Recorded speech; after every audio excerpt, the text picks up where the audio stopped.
გამარჯობა, ეს მე ვარ. ეს ჩემი არხია Mastermind-ი. ეს კიდევ მახარაა, რომელიც ცდილობს დაარწმუნოს როინი იმაში, რომ მის თითქმის შემთხვევით შერჩეულ 6 პროდუქტში 5 ვაშლია. თქვენი აზრით იტყუება თუ სიმართლეს იძახის მახარა? წესით მისგან არაფერი უნდა გაგიკვირდეთ. მაგრამ სანამ ამ შეკითხვას უპასუხებთ, მოდი ცოტა უკან გადავახვიოთ და მოგიყვებით სამაგიდო თამაშებზე და იმაზე, თუ როგორ ცვლიან ისინი ადამიანებს. ან ცვლიან კი საერთოდ. მიდი ბარემ ლაიქის ღილაკს დააჭირე და დავიწყოთ. ამბობენ ადამიანი რომ კარგად გაიცნო, მასთან ერთი ფუთი მარილი უნდა ჭამო. ან იმოგზაურო. მე თუ მკითხავ, ამისთვის ერთი კარგი საინტერესო სამაგიდო თამაშიც საკმარისია. თამაშების მუღამიც იმაშია, რომ ისინი გვაძლევენ მორალურ უფლებას და ხანდახან გვავალდებულებენ კიდეც, რომ მოვიტყუოთ, გავბრაზდეთ, ვიმანიპულიროთ და გამოვხატოთ უამრავი ემოცია, რასაც რეალურ ცხოვრებაში ხშირად ვთქუნავთ ხოლმე. ყოველ შემთხვევაში მე ასე ვიქცევი ხოლმე, კაკო. დავიწყეთ. თამაშებში ყველაზე დიდი გამოწვევა ისაა, რომ შეიძლება ერთ შემთხვევაში მეგობრები იყოთ, მეორეში კი მტრები. ტატოს და კალას ეს ყველაზე კარგად გამოსდით და თურმე არა მარტო ორშაბათობაში. აქ ტრამვაის სასამართლოს თამაშობთ, ყველაზე პოპულარულ თამაშს ჩვენს არხზე. მე კონდუქტორი ვარ, ტატო და კალა კი სხვადასხვა გუნდში არიან და ცდილობენ დამარწმუნონ იმაში, რომ მატარებელმა მეორე მოთამაშის მხარეს გაიაროს. ჩემი დარწმუნება კი არც ისე მარტივი საქმეა და ზუსტად ამან შეუწყო ხელი ამ დებატებს. კალას მხარეს ლიანდაგზეთ განან ჩემი სახლი, პატარძალი, რომელიც საქმროს ელოდება და პოლიტიკოსი, რომელიც ერთ დღეს მესამე მსოფლიო ომს დაიწყებს. დამეთანხმებით უკვე არჩევანის წინაშე ვდგავარ. თქვენ რას იზამთრით რომ? ტატოს მხარეს კი დგანან YouTube-ის შემქმნელები, მოსამართლეები, რომლებიც ქვეყანაში სამართალს დაამყარებენ და ის 4 ვერაგი ადამიანი, რომელიც მსოფლიოს მართავს. თითქოს არ არის რთული არჩევანი, მაგრამ ამ ყველაფერს ამძიმებს ის, რომ რომელიღაც მოსამართლე KGB-ს აგენტია და ერთ-ერთი სამყაროს მმართველის აჩრდილი მთელი ცხოვრება დამედევნება თუ მას გადაუვლი. რაც არც ისე სასიამოვნოა ხოლმე, ვისაც ეს გამოგიცდიათ. თუმცა ყველაზე საინტერესო აქ მაინც ისაა, თუ როგორ ცდილობენ კალა და ტატო, რომ დამარწმუნონ, რომელ ლიანდაგზე ჯობია გავლა. ვივლოთ ხო შეჭო მესამე მსოფლიო ომი იწყება დამთავრებულია მესამე მსოფლიო ომი თან ხოიცი აინშტაინის გამოთქმა ხოიცი რომ მესამე როგორ იქნება მეოთხე ჯოხებით და იმერთებით იქნება ეგრე იქნება მესამე მსოფლიო ომი ნიშნავს ატომური ბომბის გამოყენებას ნგრევას და სამუდამო ცივილიზაციის გაქრობას სამუდამო თუ არა დაბრუნდებით ქვის ხანაში შერასმეთ ანუ მესამე მსოფლიო ომი იწყება ჯარდამთავრებია ეს ხალხი ეს მმართველები რომლებიც რომს დაბრიდო ჯერ კარგად მართავენ ჩემი აზრით მსოფლიოს ძალიან რომს დაბრიდო მაინც ვიღაცა სხვა 4 ტიპი მოვა და შენ 4 ამათი არ ჩიდილი ადრენებული გaqავს ცხოვრება არ გაძინებენ რამე არ გაძინებენ და twins გიბურღან არ გაძინებენ შეჩემა და ეს მოსამართლეები კიდე KGB-ს აგენტები არიან სერუსი დრის ამიშნობა სამართალი ხო დაგიყარეს და KGB ევასება ამას თუ ისა რა ქვია ნატაშა ევასება რა მნიშვნელობა აქვს მაგაში ეს მარიცის ეს მესამე მსოფლიო ომი როგორ იქნება შეიძლება ერთ დღე გაგრძელდეს მალე მორჩეს შეჩემის გადანგრეულო მესამე მსოფლიო ომი გირჩენია გაგრძელდეს 3 წელი ვიდრე ერთი დღე თუ გაგრძელდა დედა მოყვა ყველაფერს პირველივე დღეს ესე იგი არაფერი არ არსებობს შეჩემ კარგი, აქ ისინი მტრები იყვნენ, მაგრამ მოდი დავაკვირდეთ როგორ იქცევიან ისინი როცა ერთ გუნდში არიან. ამჯერად თამაშობთ Wavelengths. თამაშს, რომელშიც შენი გუნდის წევრს უნდა მიანიშნო ორ უკიდურესობას შორის ზუსტად სად გააჩეროს ის არის. ეს ორი კონკრეტული ცნება კი არის მოკლე და გრძელი. და გრძელი?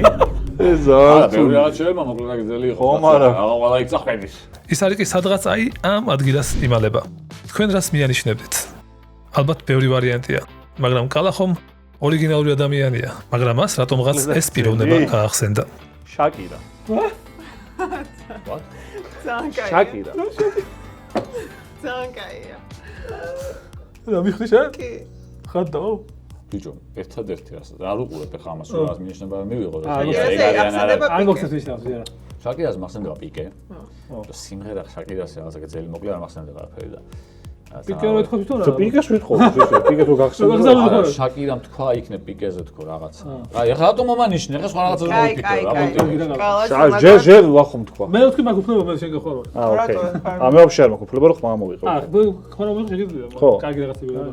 მე ვფიქრობ სიმღერა ხო არა, მაგრამ შაკირას შორტი ან ლონგი თქვა და ვერ ვიცი ვერაფერს ეგეც არ ვარ შაკირას მსმენი. ძალიან კარგი ვაწყობ. ერთ-ერთი რასაც ვფიქრობ არის რომ პიკესო დაშორდა, შეიძლება თქვა რომ ზოთა ხანი გაჩავდაო ძალიან სექსში, ან მოკლე ქონდაო.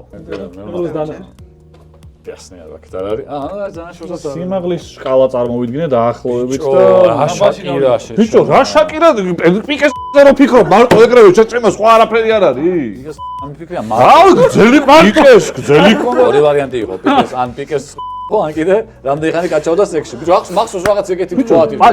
შაკი რა დაბალი. ბიჭო მახსოვს რომ პიკეზე რაღაცა ეგეთი რა ვიგე მარა ბიჭო არ გეწყობდი ეგეთ მინიშნებას. ბიჭო აღა შაკი რა მითხარი შეჭომა დაბალია და აი დაახლოებით არის ბრიტნი სპირსი. რა მნიშვნელობა ბრიტნი სპირსი ბრიტნი სპირსი არ წავიდოდი ჯასტინ ტიმბერლეიკის იმაზე არ ვიფიქრებდი შეჭომა აღარა რამდენი ხანი ვერა ვიცოდრო შაკირაზე მაგალითად რაღაცა თქვა ეგეთი ახლა რაღაცა თქვა რაღაცა ეგეთი მომეჩვენა თუ მაიცი გამათეს. ხო დასულა თქვენც სწორი გამოიტანეთ. მათი ქცევა არა დამოკიდებული იმაზე ერთ გუნდში არიან თუ არა. მიცეში მე რა მენაღლება ორივე შემთხვევაში მოგებული გამოვედი. მოდი თამაშებს დავუბრუნდეთ. ყველა თამაში შეგვიძლია განვალაგოთ ერთ ღერძზე, რომლის ერთ მხარეს გამართლება, ხოლო მეორე მხარეს კი ლოგიკა. სავარაუდოდ ამ ღერძის უკიდურეს მარცხენა კუთხეში გვექნება ლოტოს მსგავსი თამაში, რომელიც მთლიანად გამართლებაზეა დამყარებული და უკიდურეს მარჯვენა კუთხეში სავარაუდოდ ჭადრაკი. და მეთანხმებით, რომ არც ერთი მათგანია ძალიან სახალისო. ბევრი თამაშის შემქმნელი ცდილობს, რომ მათი შექმნილი თამაში სადღაც შუასთან ახლოს იყოს. ამ დიაპაზონზე სადღაც აქ მდებარეობს თამაში King of Tokyo, რომელიც ალბათ უფრო გამართლებაზეა, მაგრამ ბევრ ლოგიკურ ელემენტებს შეიცავს. მაგრამ როცა მაგიდასთან ბასტო და ჰიტა ყავს, ალბათ რთულია ფსონი დადო იმაზე, რომ თამაშის ბედს იღბალი გადაწყვეტს. და მოდი აქვე გკითხავთ. თქვენი აზრით რამდენია შანსი იმისა, რომ გააგორო 7 კამათელი და 7-ვეზე ერთი ციფრი დაჯდეს? მოდი პასუხსაც გეტყვით. დაახლოებით 0.4 მემილიონედი. ანუ სუბუქად რო ვთქვა, ძალიან გაგიმართლებს. თუმცა ეჭვი მაქვს ბასტო ფიქრობს, რომ თამაშებში მხოლოდ ძლიერებს უმართლებთ. ცოტა შანსია და აქვს განსხვავებული. დაიკიდე რა. 7 კამათელი მაქვს ხა და აუ, ნახი ხო. მოიწნა. აი რა არის ყველა სამი. 3, 4, 5, 6 ხულა გააგორა ტიპა. მე ყველა სამიანი გააგორა. ეს არ არის რა. რატო უშველი? 1, 2, 3, 4. ჩემეზე ეს გამარჯვება უნდა იყოს. 7 ხულა ბიჭო. ეს უბრალოდ თულია ვიდრე 9 სხვადასხვა. იმენ სოტებში რომ რაღაცა დააყავ ეგრე რა. 1. ჯეკპოტი მოიგე. 16-ზე ავდივარ ხო? 16-ზე ხო, და ერთი გაგოა. აქ ბასტომ ერთ წლაში 7 ქულა შეაგროვა თამაში, რომელიც 20 ქულამდეა. თუ გაინტერესებთ, მოიგოთ თუ არა მან ეს თამაში, შეგიძლიათ ჩაუჯდეთ სრულ ვიდეოს. თუმცა დღეს კიდევ სხვების ყავს გასაშიფრი. აი აქ კი ვთამაშობთ Sherlock Holmes-ისგან ინსპირირებულ თამაშს White Holes, რომელიც იმ ჩვენი დიაპაზონის უფრო მარჯვენა მხარესაა. ამ თამაში ლოგიკა მაინც გადამწყვეტია. ამ თამაში მე ვარ ბოროტ მოქმედი, რომელსაც ეს სამი თვალსაჩინო დეტექტივი მისდევს გამოსაჭერად ლონდონის ქუჩებში. ყველაფერი კარგად დაიწყო ჩემთვის, რამდენიმე კარგი მანევრი გავაკეთე, თითქმის ყველანი ჩამოვიშორე, მე ნავითაც გავცურე და მეგონა რომ უკვე გავედი სამშვიდობოს. როცა მოხდა ეს, მე ხო? იტა მე გიქიჭა. 126 მიჭერ? ხო. მართლა? აბარა. ვაა, დავო. მეც. არა და არც მე მაქვს 160-ზე დაბალი IQ. გონი. ალბათ ყველას ყოლიათ მეგობარი, რომელიც მხოლოდ მოგებაზეა ორიენტირებული და მეგობარი, რომელიც მხოლოდ გასართობად თამაშობს. მე ვცდილობ ხოლმე სადღაც შუალედი დავიჭირო, მაგრამ აქ ისეთი სტუმარი მყავს, რომელიც მოგებისთვის ყველაფერზეა წამსვლელი. თუმცა სანამ ამ სტუმარზე მოგიყვებით, გეტყვით, რატომ ვაკეთებ ამ ყველაფერს. იქნებ იმიტომ, რომ უბრალოდ მინდა ადამიანები ხანდახან მოწყდნენ რეალობას და თამაშებით გაერთონ. ან იმიტომ, რომ კარგი ადამიანები გავიცნო. ან იქნებ იმიტომ, რომ მე კომენტარებში დამიწერო. ვახო, რა მაგარი ვიდეო იყო. რა მაგარი ქენი კაკო რომ მოიწვიე.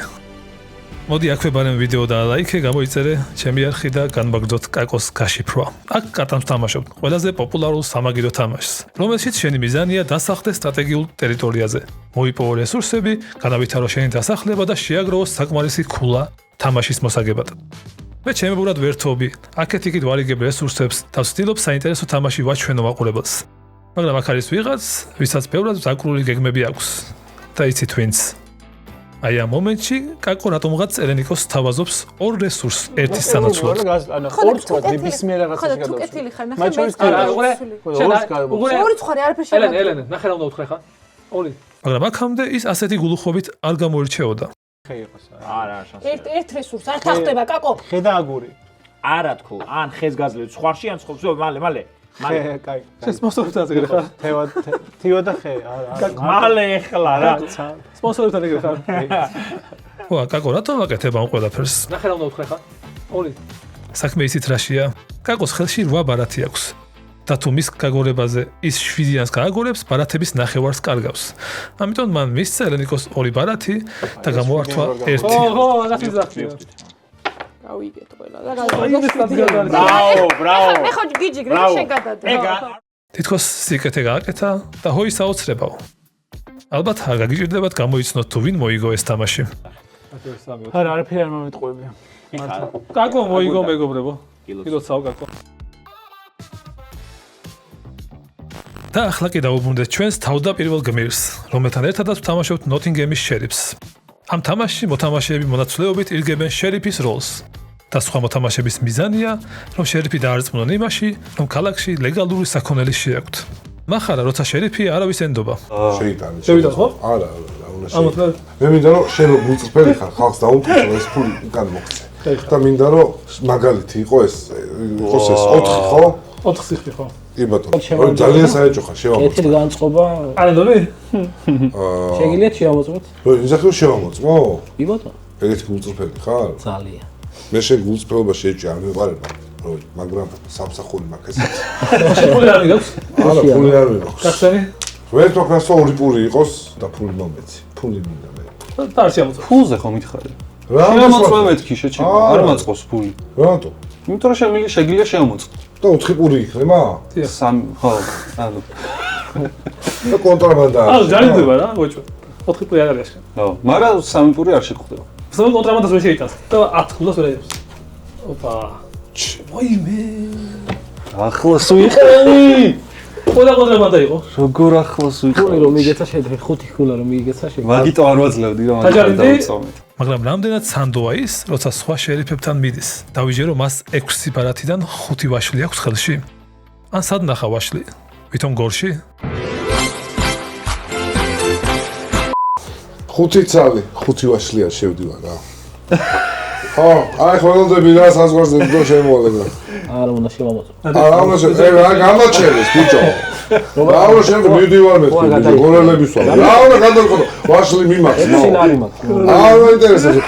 დაგამცირო რა გინდა. დავწევ. დაგირეკა კონცუჩი მანდავა. 5 ვაშლია. რავი, ამდენი ვაშლი. მომეცი. მეჩქარება მომეცი. ბიჭო, რაღაც მართლა 5 ვაშლია რა. მეჩქარება რა, მეჩქარება ხო გიხარ მაცდენ. კამერები იღებს. დიახ, ტყუილები თამაშებს გვიმარტივებს, მაგრამ ხანდახან სიმართლე უფრო დიდი იარაღია. და თქვენს გულწრფელად დაგვიწერეთ კომენტარებში, რამდენად მოგწონთ მსგავსი ანალიზები და შემდეგ თამაშებსაც მსგავსად შემოგთავაზებთ. და შევეცდები შემდეგ თამაშებშიც სტუმრების ის ფიქრები გამოვიცნო, რომლებსაც ისინი თავიანთ ცვლებში საგულდაგულოდ მალავენ. და აქვე გეტყვით, რამდენად მარტივი თამაშის წესები აქვს YouTube-ს. უბრალოდ უნდა დაალაიქოთ და გამოიწეროთ ჩვენი არხი.